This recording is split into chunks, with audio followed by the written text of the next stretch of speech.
Hey, ladies and gentlemen, this is Carmine Sabia for Explain America. You know, there's an old saying, the truth shall set you free.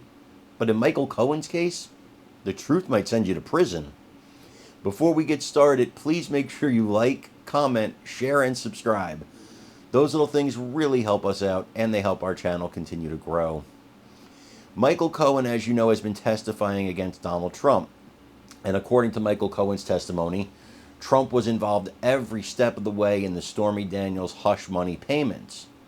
However, just yesterday, Michael Cohen's attorney, at the time of those transactions, was testifying before Congress. His name is Mr. Robert Costello. Mr. Costello was questioned intensely about what Cohen knew. Well, Costello said that in that time that Michael Cohen was under scrutiny for these payments, and the DA was basically trying to use Cohen to get to Trump, Costello begged him, do you have anything on Donald Trump that we could use to get you off the hook? And Costello repeatedly said that Michael Cohen repeatedly said he had nothing.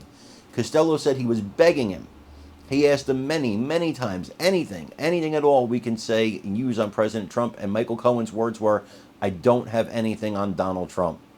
Now suddenly, Michael Cohen has all this information. And according to Costello, the reason he's furious at Trump is because Trump didn't give him a position in the White House. Can you imagine that?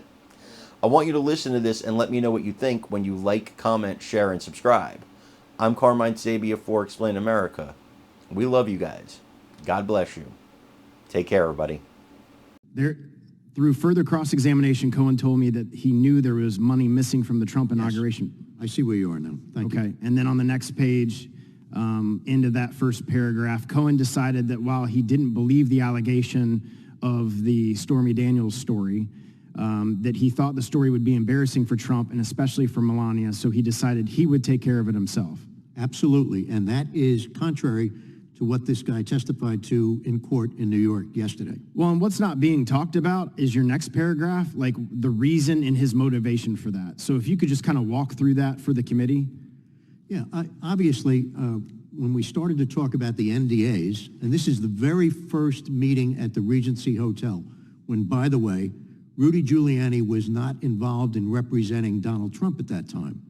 Cohen testified that it was a conspiracy between Giuliani and Costello as of this date. Totally false. In any event, he also said that he didn't discuss the Stormy Daniels matter with us, and he certainly did. I specifically asked him because he kept on going back saying, I can't believe they're trying to put me in jail for these NDAs. So I said, Michael, tell me about the NDA. Tell me about Stormy Daniels. What did you do? He said, I got a call from a lawyer representing Stormy Daniels who represented that she was going to testify that Donald Trump had sex with Stormy Daniels.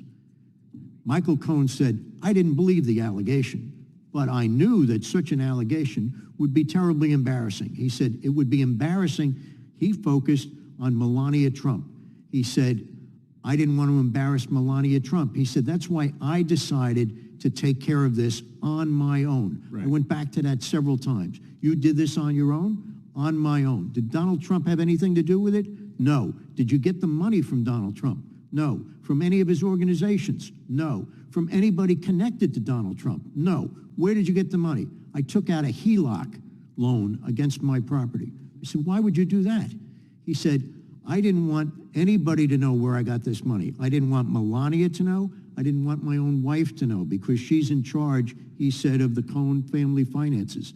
He said, if she saw money coming out of my account, she'd ask me 100 questions, and I didn't want to answer any of them.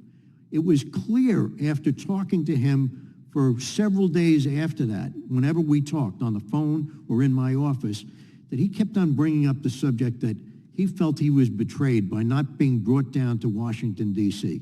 This guy thought, he said to me, that he should have been Attorney General of the United States, or at least the chief assistant to the president. Ludicrous, but that's what he thought. And he was very angry about that. He wanted to do something to put himself back into the inner circle of Donald Trump. That's why he took care of this on his own. There had to be a motivation. Michael Cohen is always working for things that benefit himself. And that's what he was doing here. That's completely different to what he said that he told the grand jury. That's completely different to what he's testifying to in New York. Nobody has heard this side of the equation. Right. When